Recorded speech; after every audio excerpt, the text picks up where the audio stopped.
నాకు ఇంకోటి ఒకటి, మీరు ఇప్పుడు కొట్టినా లేకపోతే ఏమీ సక్సెస్ఫుల్ అయిన ఓపెనింగ్స్ ఇచ్చేంత డైరెక్ట్ కాదు, ఈయన ఓపెనింగ్స్ ఇచ్చేంత మ్యూజిక్ డైరెక్ట్ కాదు, ఈయన ఓపెనింగ్స్ ఇచ్చేంత హీరో కాదు. ఈ హీరోయిన్ కూడా తెలుగు వాళ్ళకి ఐ థింక్ కొత్త, ఆమె హిందీ సీరియల్ సర్వీస్ కూడా కొత్త. ఏంటి ఖచ్చితంగా నాకు అర్థం లేదు. ప్రొడక్షన్ హౌస్ కూడా ఓపెనింగ్ ఇచ్చాను. ప్రొడక్షన్ హౌస్ కాదు అంటే ప్రొడక్షన్ ఉంది 30 years వరకు తీయలేదు. అంటే ప్రొడక్షన్ హౌస్ అడ్వాంటేజ్ ఏంటంటే మేనేజ్ చేయొచ్చు కాబట్టి అప్పుడైనా ఎప్పుడైనా కానీ సినిమా జనం తెలుసు, సినిమా టెక్నిక్ తెలుసు. కానీ వీళ్ళు creative people, I think DOP కూడా సినిమా తర్వాత స్ట్రగుల్స్ పెరిగినాయి. సక్సెస్ అని ఒక మూవీ రిలీజ్ అయింది. Really well. మనైతే మేలుగురులో ఆస్కర్ దాకా వెళ్ళింది. నెక్స్ట్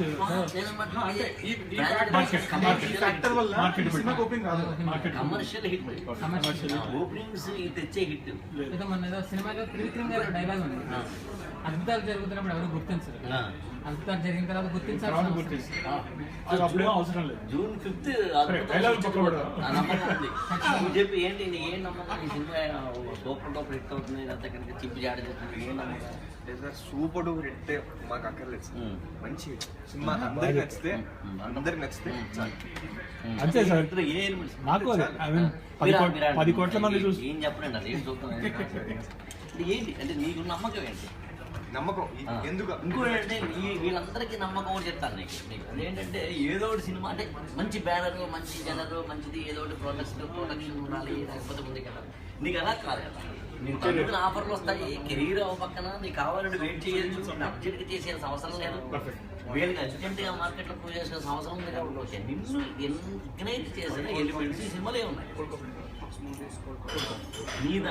నిన్ను వెతుక్కుంటూ వీళ్ళు రావడం ఓకే కాదన్న, కానీ నువ్వు యాక్సెప్ట్ చేసి ఇక్కడ దాకా జర్నీ చేయడానికి నేను ఎంకరేజ్ చేసిన పాయింట్ ఏమో అది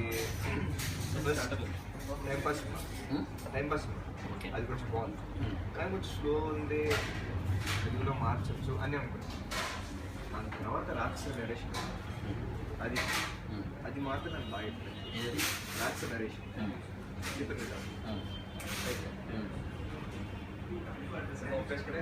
చెప్పినట్టు చెప్పి తీసారా? సారీ ఇది కాదు నువ్వు నాకు చెప్పింది. ఏమో సార్, మాకు ఎక్కువ ఆశలు 10 కోట్ల మంది ఒక్కొక్కసారి చూసి 100 రూపాయలు ఇస్తే చాలు, మాకు 1000 కోట్లు మార్పులు చేశారా? మరాఠీలో చాలా చేశాను. అండ్ మార్పులు కూడా చాలా డీసెంట్. ఫస్ట్ మేము కలిసి థ్రిల్లర్ సినిమా అనుకుని కలిసాం. తర్వాత ఆ ట్రావెల్లోనే ఈ సినిమా జరగడానికి ప్రపోజల్ వచ్చింది. అప్పుడు ఈ సినిమా చూడాలి నువ్వు అంటే డివిడీ చూసాం. చాలా చూసిన తర్వాత కొన్ని రోజులకి నాకు స్క్రిప్ట్ ఇచ్చారు. స్క్రిప్ట్ ఇచ్చినప్పుడు చూస్తే అంటే ఒరిజినల్ కన్నా చాలా బాగా అర్థవంతంగా, అంటే అక్కడేంటి క్రౌడ్ పుల్లింగ్ కోసం కొన్ని పెట్టారు. సపోజ్ ఐటమ్ సాంగ్, ఈ రోజుల్లో ఐటమ్ సాంగ్ వద్దు అని ఒరిజినల్ ఉన్నదాన్ని తీసేసి ఈయన ధైర్యంగా సినిమా చేస్తారు. అదొకటి. ఇంకోటి చాలా సెన్సిబుల్ ఉన్న విషయాన్ని, అంటే మన తెలుగు ప్రజలు వీళ్ళ మనోభావాలు ఏం దెబ్బతింటున్నారు. అట్ ది సేమ్ టైం ఈ తెలంగాణ ఇది ఉంది లేకపోతే అది ఉంది అనేసి దాన్ని ఏదో క్యాష్ చేసుకుందాం అనే విధానం కాకుండా చాలా ప్యూర్గా, అంటే సినిమా అంతా హీరో హీరోయిన్ను జస్ట్ పట్టుకుంటారు అంతే. అంటే టీనేజ్ లవ్ స్టోరీయే కానీ దానికి దాటే ఉండదు, అంత ప్యూర్గా ఉండదు. సో ఆ విషయంలో మాత్రం చాలా one different thing what we have done is we made this a musical. దీన్ని టోటల్ మ్యూజికల్ చేసాం. అది that's what we have. Item song అన్నారు కాబట్టి ఐటమ్ సాంగ్ ఎలాంటి కిక్ ఇస్తుందో అంతకన్నా కిక్ ఇచ్చే పాట పెట్టాం ఆ ప్లేస్ లో. ఏంటా పాట? గుండెల్లో గుట్టుగా దాగిందే గట్టిగా, నా గుండె నాటగా గట్టుగా కొట్టగా, సన్నాయి మూటలో దువ్వాయి గంతులు,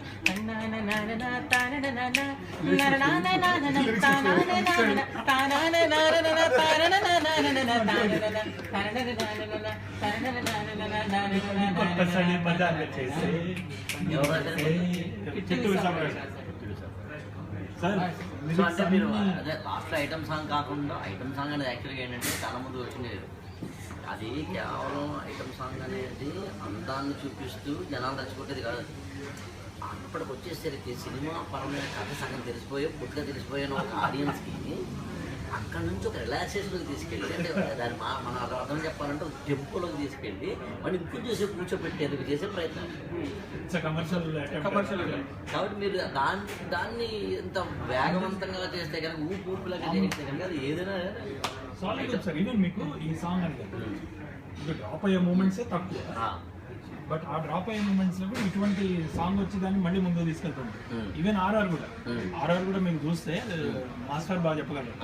ఎక్కడ కూడా నోట్ కి అంటే టెంపో కానీ టెంపోలో కూడా వారికి బీట్ కి మధ్య కానీ. ఇప్పుడు మీ ఇద్దరికి చెరో ప్రశ్న అడగాలనుకున్నారు, ఈయన ఎందుకు సెలెక్ట్ చేసుకున్నారు మ్యూజిక్ డైరెక్టర్ గారు?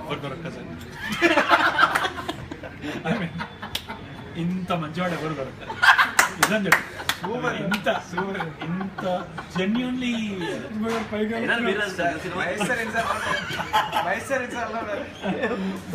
వద్దన్నా సరే తీసుకున్నాను.